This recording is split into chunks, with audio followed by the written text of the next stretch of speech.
Have you ever just stared at a wall outlet and wondered about the invisible, almost magical physics happening right behind that plastic plate? Well, welcome to This Explainer. Today, we are going to completely demystify Class 12 Physics Chapter 7 by breaking down the core, fundamental concepts of alternating current. Okay, let's jump right into this mystery because it's a big one. Think about it for a second. The batteries in your TV remote, right? They give you a steady, reliable, one-way stream of power. It's direct current, and it is mathematically super simple.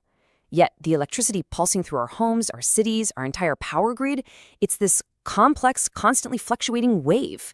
Why on earth would we engineer our entire modern world around something that seems so unnecessarily complicated? Well, to answer that, here is our roadmap for this explainer. We'll quickly move through Section 1, the power of AC. Then 2, decoding the sine wave. 3, the measurement problem. 4, the average value of AC. 5, root mean square, or RMS. And finally 6, AC through a resistor. All right, Section 1, the power of AC.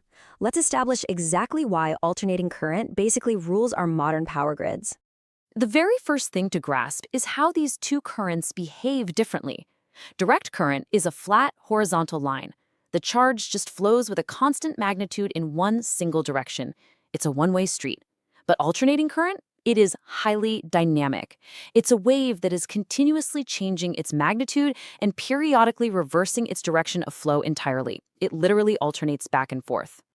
And this dynamic nature is exactly why AC is supreme for our infrastructure. Because it fluctuates, we can easily step its voltage way up or down using transformers, which, as you know, is absolutely crucial for running different household appliances safely.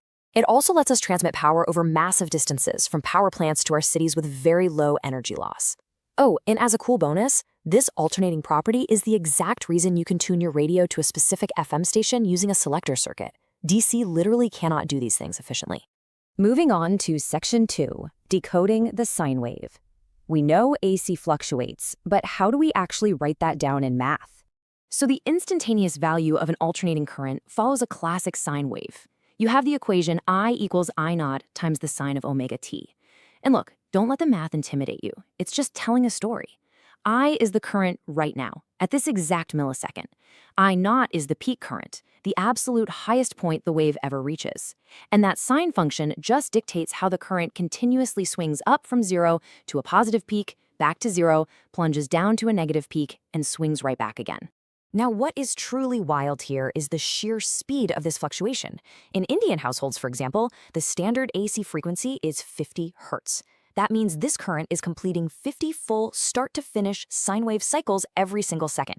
And because it reverses direction twice per cycle, once positive, once negative, the electricity sitting in your wall outlet right now is changing direction 100 times every single second.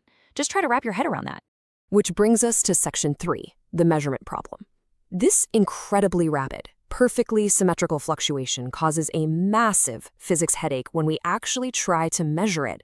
Picture a standard measurement tool, like a moving coil galvanometer that's designed for DC. If you feed that poor device a 50 Hz AC signal, the little needle will literally try to swing left and right 100 times a second. Because of the physical inertia of the needle, it just twitches and sits at 0. And mathematically, this makes sense. The positive half of the wave perfectly cancels out the negative half, meaning the average current over one complete cycle is exactly 0.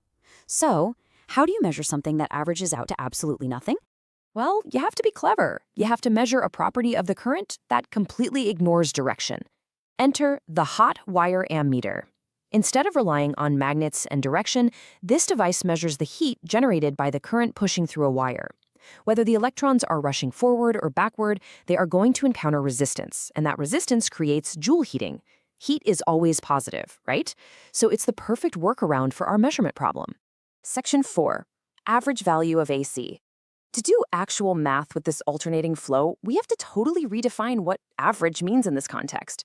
Since a full cycle average is literally 0 and entirely useless, we solve this by just ignoring the negative half of the wave. We only look at a single half cycle. We define the average value of AC as the equivalent steady DC current that would push the exact same amount of electrical charge through a circuit in that specific half cycle time frame. We're basically flattening our curved AC wave into a straight DC line. If you run the calculus and integrate the area under that half-cycle curve, you get this beautiful constant number. The mean, or average value, is exactly 2 divided by pi multiplied by the peak current, I0. Turn that into a decimal, and you get 0.637, meaning the average current during any given half cycle is always precisely 63.7% of whatever the absolute peak value is. All right, section 5, root mean square, or RMS. This right here is the absolute most practical, widely used measurement in all of AC physics. So, while that half-cycle average we just talked about is based on the total charge transferred, RMS is explicitly defined by the heating effect. This ties perfectly back to our hot wire ammeters. The root mean square value is the steady DC current that produces the exact same amount of heat in a resistor over a given time as our wildly fluctuating AC does. It takes this chaotic wave and gives us a stable, usable number for everyday power calculations. This is a fantastic cheat sheet to burn into your memory. You've got your absolute peak value at 100%. Then, your half-cycle mean value sits at about 63.7% of that peak.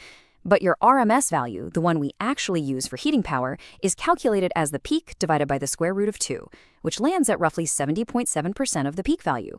Seriously, if you're solving AC circuit problems, these multipliers are going to be your absolute best friends. And mapping this out mathematically, you can see how RMS acts as a direct scaling factor, taking that peak magnitude, whether it's current or voltage, and dividing it by root 2. Grasping this core relationship is essential because it's the gateway to calculating much more complex phenomena. We're talking about things like reactance and impedance, which instantly become major factors the moment you start adding different components to a circuit. Let's ground this in a real-world example that might genuinely surprise you. When you buy a light bulb or you check your standard wall outlet and see it's rated for 220 volts, you know what that number is? That's the RMS value. It's just the effective heating voltage. If we work the math backward and multiply that 220 by the square root of 2, we realize that the true peak voltage hitting your appliances, the absolute top of that sine wave, is actually a much more dangerous 311 volts. Yeah, a 220-volt AC shock is secretly hitting you with 311 volts right at its peak. Finally, let's wrap up with section 6, AC through a resistor. What happens when we push this AC voltage into a simple pure resistance circuit? The real beauty of a pure resistor is that it doesn't even care if the current is AC or DC. Ohm's law still applies perfectly, millisecond by millisecond. As the AC voltage wave rises up to its peak, the current wave rises right alongside it, holding its hand. They hit their maximums together, they cross the zero line together, and they hit their negative peaks together. In physics terminology, we say the voltage and current are perfectly in phase. There is zero phase difference. It is total mathematical harmony. So, we've seen how AC behaves incredibly smoothly in a simple resistor. But I want to leave you with a thought. Real-world electronics are absolutely loaded with inductors and capacitors. These are components that introduce reactance and impedance, entirely resisting changes in voltage and current. So what happens in a series LCR circuit when these components completely destroy this perfect synchronization and throw everything completely out of phase? Or what happens when we hit the chaos of resonance? And how do modern transformers manage the energy losses when stepping all this power up and down? Well, that is the next frontier of alternating current to explore. Until next time, keep questioning the physics all around you.